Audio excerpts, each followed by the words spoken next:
The first time I realized my entire life might be built on a lie was the night my mother forgot who she was talking to. She was standing in my kitchen, barefoot on the cold tile, holding a glass of water she hadn't touched. Her voice was low, urgent, the way people speak when they think the walls can hear them. I had just walked in from work, my jacket still on, my keys barely set down, when I heard her say my name followed by words that didn't make sense. "He can't know yet," she said. "If he finds out now, everything falls apart." I froze in the hallway, heart thudding so loudly I was sure she could hear it. She was on the phone, turned away from me, staring out the window like she was watching for someone to arrive. I waited for her to notice me. She didn't. "He thinks the past is settled," she continued. "He thinks the money is clean. He thinks the family is what it looks like." My stomach tightened. Money, family, past. Those weren't words you used casually. Not in my family. We were the kind of people who smiled in public and buried things quietly. I took a step forward. The floor creaked. She spun around, eyes wide, color draining from her face so fast it scared me. "I didn't know you were here," she said too quickly, ending the call and setting the phone down like it might burn her. "I live here," I said. "What were you talking about?" She forced a smile that didn't reach her eyes. "Nothing important, just your aunt being dramatic." She'd used that excuse my entire life. I let it go. I always did. That was my role. The reasonable one, the peacemaker, the son who didn't push. But something shifted that night. A hairline crack, invisible at first, but once it forms, it spreads. Up until then, my life looked solid from the outside. Good job, long-term relationship, close family. I'd been with my partner, Claire, for almost 5 years. We shared a place, shared routines, shared future plans that lived somewhere between casual jokes and serious conversations. My parents lived nearby. Sunday dinners were a rule, not a suggestion. My younger brother, Evan, was the golden child. Married, stable, favored in ways everyone pretended not to notice. I'd accepted all of it as normal. That night made me realize normal was just a story we told ourselves. Over the next few weeks, strange things kept happening. Small at first, comments that didn't line up, conversations that stopped when I entered a room. My mother started calling more often, asking where I was, who I was with. My father became distant, distracted, like he was carrying a weight he didn't know how to set down. Then there was the money. I'd always known my family was comfortable, but suddenly, I was seeing numbers that didn't match the narrative I grew up with. Investments I'd never heard of. Accounts in names I didn't recognize. My father asked me one night, casually, if I'd ever consider taking over certain responsibilities if something happened to him. "What responsibilities?" I asked. He waved it off. "Just business stuff." He'd never owned a business. Around the same time, Claire started acting different too. Quieter, more attentive in a way that felt rehearsed. She asked strange questions about my parents, about old family friends, about my childhood memories.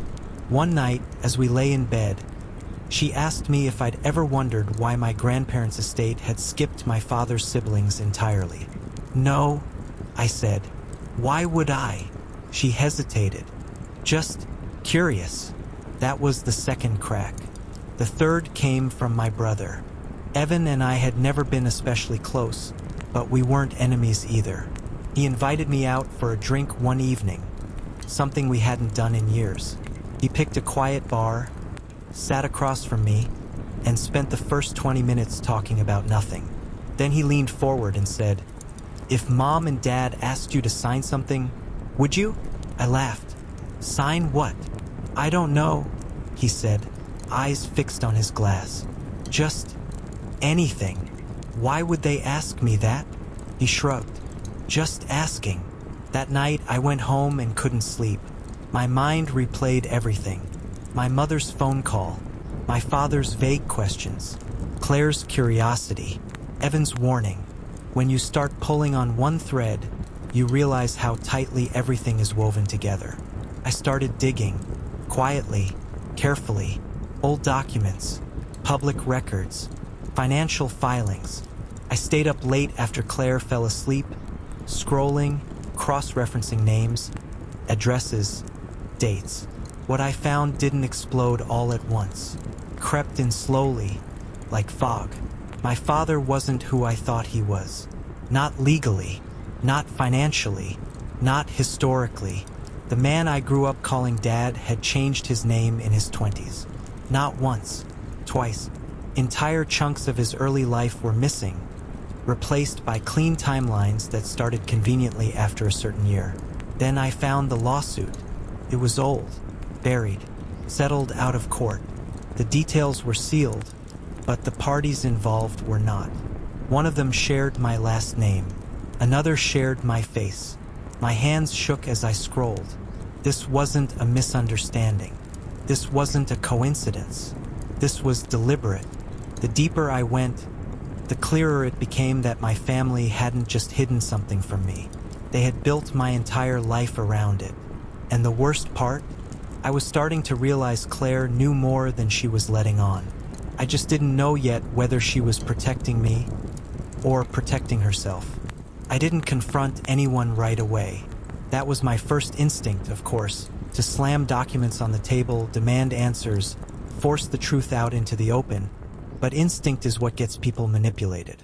I needed to understand the shape of the lie before I stepped inside it. So I pretended everything was normal. Sunday dinners continued. My mother cooked too much food. My father asked polite questions about work. Evan played the role of the responsible son.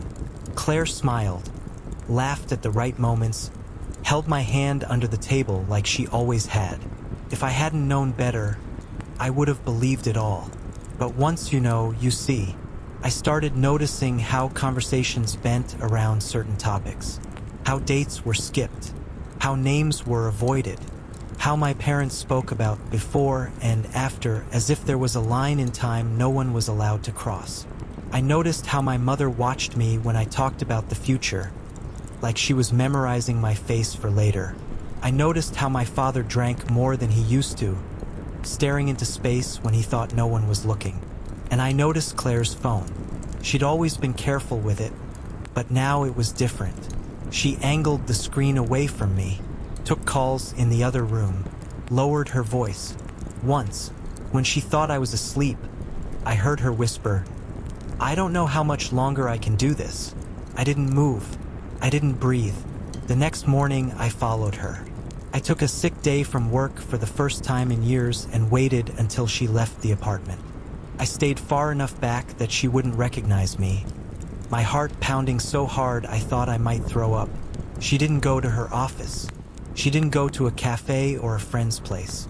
She went to my parents' neighborhood, not their house, a few streets over. She parked outside a modest home I'd driven past 1,000 times without ever noticing. A place that looked unremarkable, forgettable. She knocked. The door opened. My father stepped out. They hugged. Not a polite hug. Not an awkward one. A familiar one. The kind you give someone you've done this with before. I felt something in my chest collapse inward, like a building imploding. I didn't confront them. I drove away before they could see me.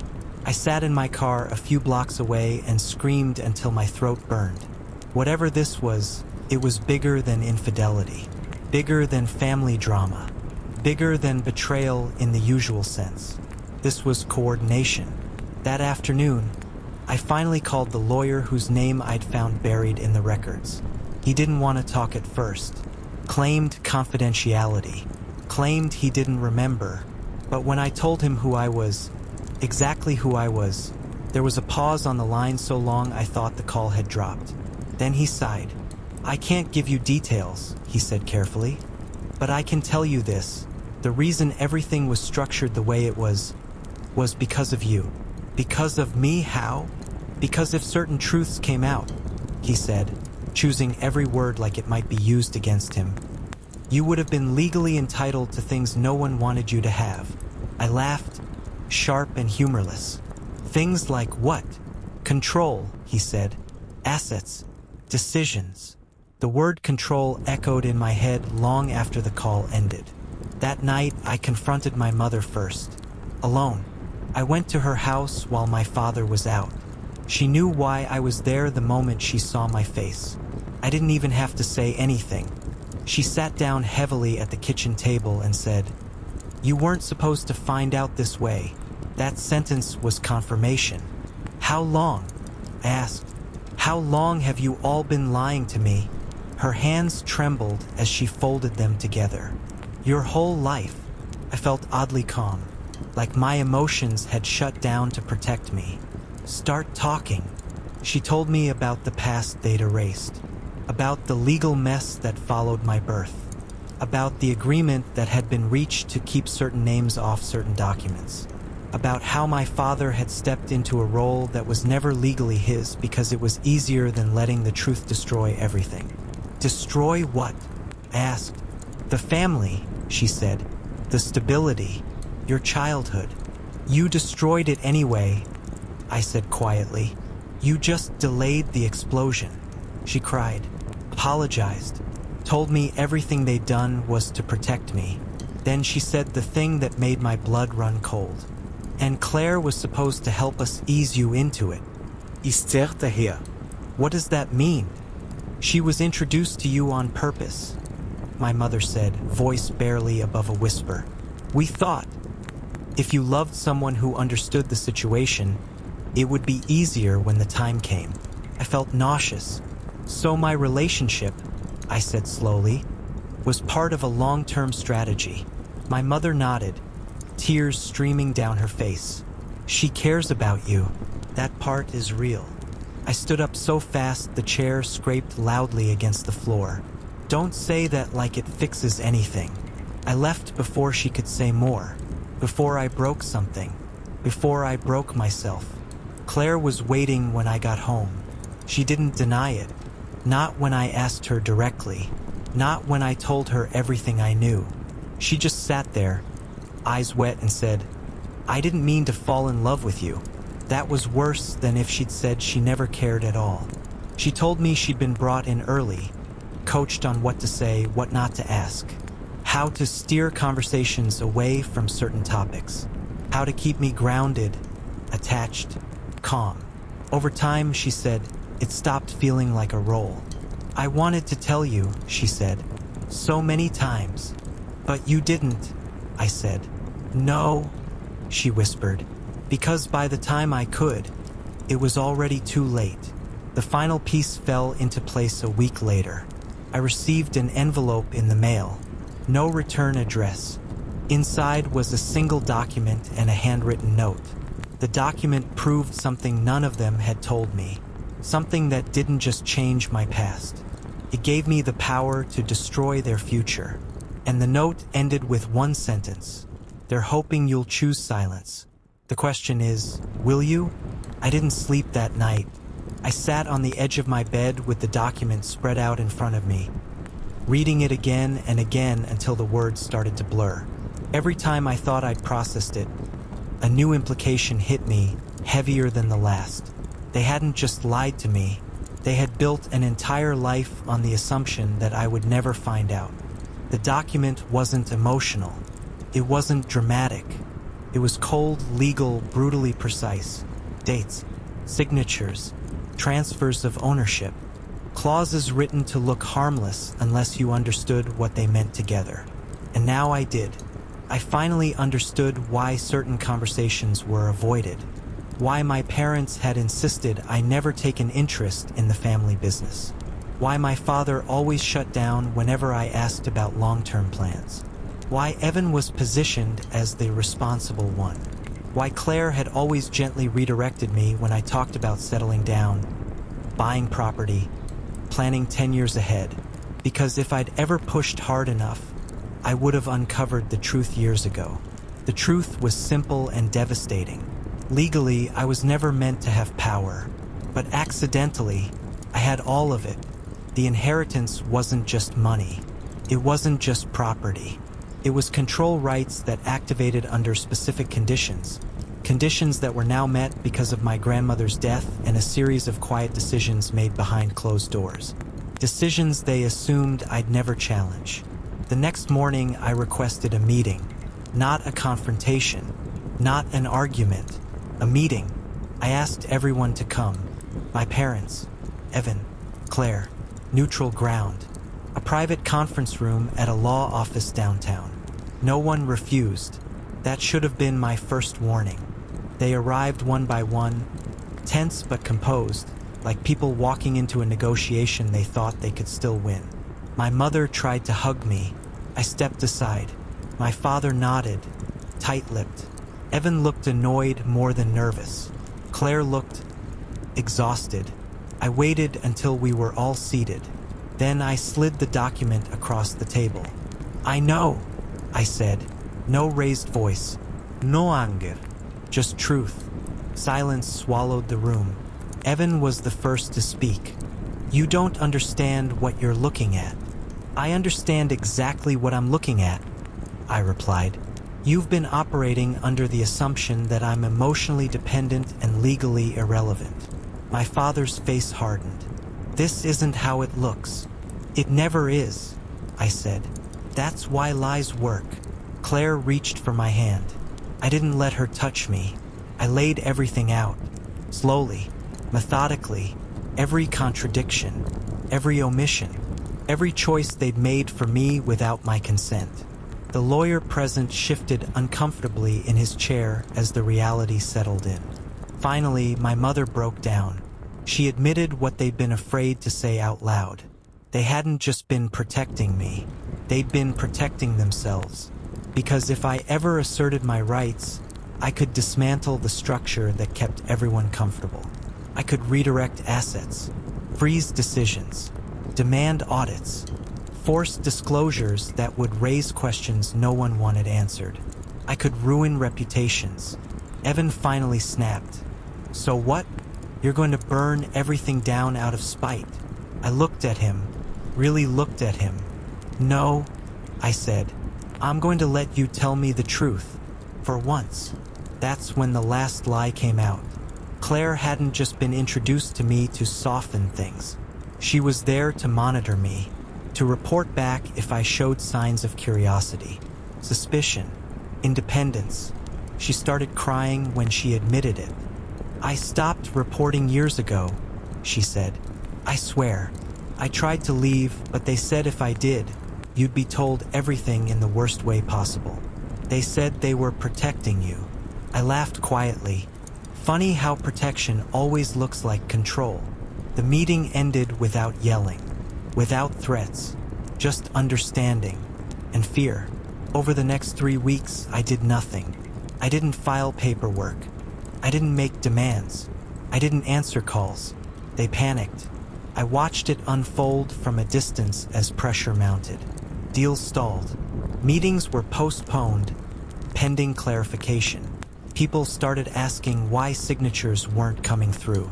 Evan showed up at my door one night, furious. My father left a voicemail that sounded more desperate than angry. My mother begged. Claire stopped calling altogether. Then I made my decision. I exercised just enough control to change everything, without taking anything for myself. I redirected voting rights, not to me, to an independent trust. I forced transparency audits. I froze future expansions. I removed unilateral authority from everyone involved. And then I walked away. No money grab, no revenge speech, no dramatic exit, just consequences. The fallout was immediate. Partnerships dissolved. Power shifted. People who'd relied on secrecy suddenly had to explain themselves. The family structure they'd carefully maintained cracked under the weight of daylight. Evan lost the role he'd been groomed for. My father stepped down quietly. My mother withdrew from social circles that suddenly felt hostile. And Claire? She left. She didn't ask for forgiveness. She didn't argue. She just said, "I don't get to stay in your life after what I helped do." She was right. Months passed. My life didn't become glamorous.